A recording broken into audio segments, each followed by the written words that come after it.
idan ka je sakatariya na local government haka da ka ga hotunan tsoffin ciyamomi ta a jere har a zo kan hoton wadda kuma yanzu yake kan kujera.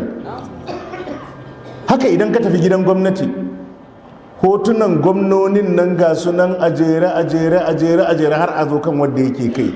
Idan ka duba tun daga local government din har zuwa jihar har zuwa, akwai wani lokacin da ya zauna a kujeran kai lokacin da yake chairman din, a lokacin chairman din yanzu ma bai gama secondary school ba.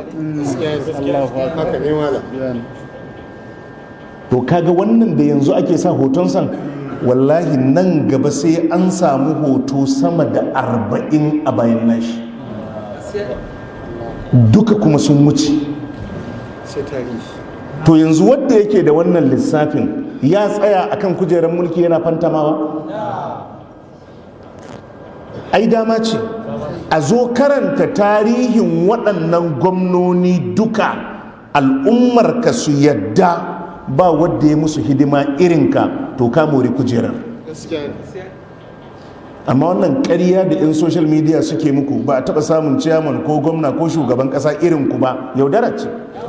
Disan mutumin da ya ce ba taɓa samun gwamnati irin taka ba, nan gaba kaɗan za ka ji shi a wata gwamnati yana cewa ba taɓa samun gwamnati irin tasu ba.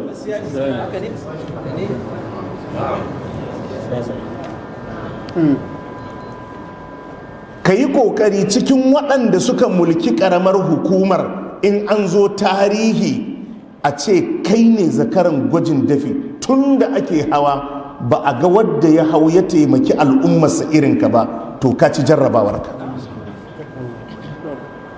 Ka ci jarrabawarka.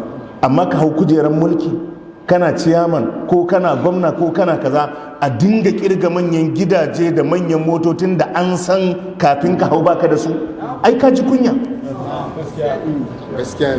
Kafin ka zama dan majalisa an san karfinka, kafin ka zama sanata an san karfinka, kafin ka zama ciyaman ko gwamna an san karfinka, an san me ka mallaka. Daga hawa ga abubuwan da ka mallaka, tarihi zai manta da wannan abun ne?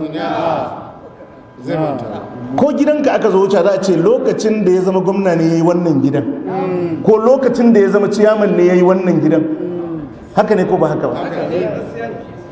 Mummunan tarihi. Haka ne? Ta ba wa ɓalewa prime minister ya yi a Najeriya, ganin gidansa ma daga bayan mutuwansa aka gyara gidan. Ya yi mutunci ko bai ba? Inda manyan gidaje ya bari a Bauchin zai kara mai mutunci ne? Haka ne? To lokacin da Allah ya sa ka khalifa din, ya sa ku mamaya din, to ku yi mayewa na alkhairi.